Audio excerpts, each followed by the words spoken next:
2014 में जब नरेंद्र मोदी प्रधानमंत्री पद पे आया था, उसी वक्त हमने एनालाइज करके बताया था कि ये not just a regime change, तमाम जो left democratic and secular parties को एक साथ आना है ये कम्युनल फासिस्ट इसको हराने के लिए। यूडीएफ ने एक महिला कैंडिडेट को घोषणा किया, वो बहुत वेलकम डिसीजन। जो हालात अभी हम देख रहे हैं, जो महिलाओं की भागीदारी संसद के अंदर वो नीचे होती जा रही है।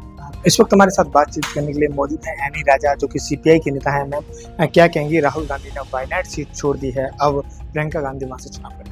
देखो, राहुल गांधी 2 सीटों में लड़ा था और चुनाव लड़ा था और दोनों में जीत गया। तो देश में जो कानून है उसी के अनुसार एक सीट को उसको छोड़ना है, एक को अपना एक सीट का रिप्रेजेंटेटिव बनना है। तो ये कानून है, इसके मुताबिक कांग्रेस ने निर्णय लिया। मगर जो कॉन्स्टिट्यूंसी कौन सा है वो पार्टी ने तय किया है, वो उन्होंने तय किया है वायनाड को छोड़ना है और रायबरेली को देखना है।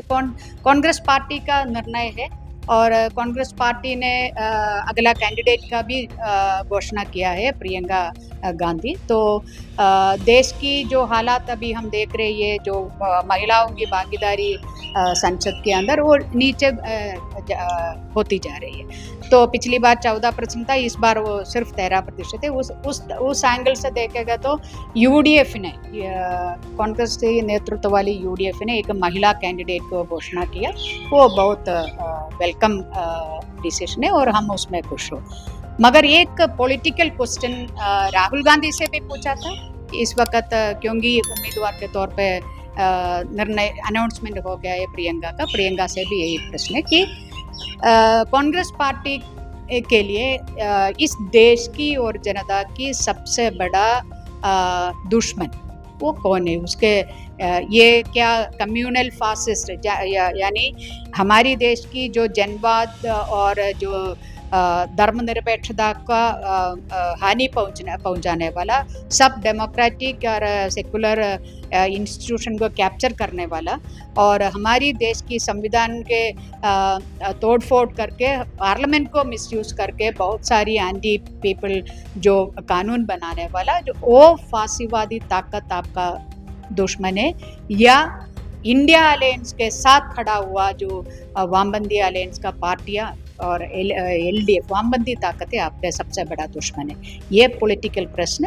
प्रियंका गांधी और कांग्रेस पार्टी के सामने रख रही है। हम पहले भी चुनाव लड़ी थी, सेकंड रनअप रही थी, तो क्या इस बार भी सीपीआई की तरफ से कोई उम्मीदवार प्रियंका गांधी के सामने है? वो पार्टी तय करेंगे, अभी टाइम है। कल रात को ही, शाम को ही कांग्रेस ने ये इन्फॉर्म किया है प्रेस के माध्यम से। सो हमारे पास और भी टाइम है, जो वक्त आएगा जो पार्टी भी चर्चा करेंगे। मैं सीपीआई से हूँ, सीपीआई के पार्टी इसके बारे में चर्चा करेंगी और फिर हम वामपंथी दल का हिस्सा भी हो तो वामपंथी दल के अंदर भी इसके बारे में चर्चा। विपक्ष को एकजुट करने की बात कही जा रही है, तो क्या लगता है कि प्रियंका गांधी के सामने शायद कोई उम्मीदवार ना था, जिस तरीके से विपक्ष एकजुट होना चाहती है? वो तमाम चीज़ें मैं बताना चाहती हूँ कि हमारी पार्टी ने 2014 में जब नरेंद्र मोदी प्रधानमंत्री पद पे आया था, उसी वक्त हमने एनालाइज करके बताया था कि ये not just a regime change, ये हमारी देश की जो जनवाद और हमारी देश की जो डेमोक्रेसी सेकुलरिज्म, ये तमाम चीज़ों को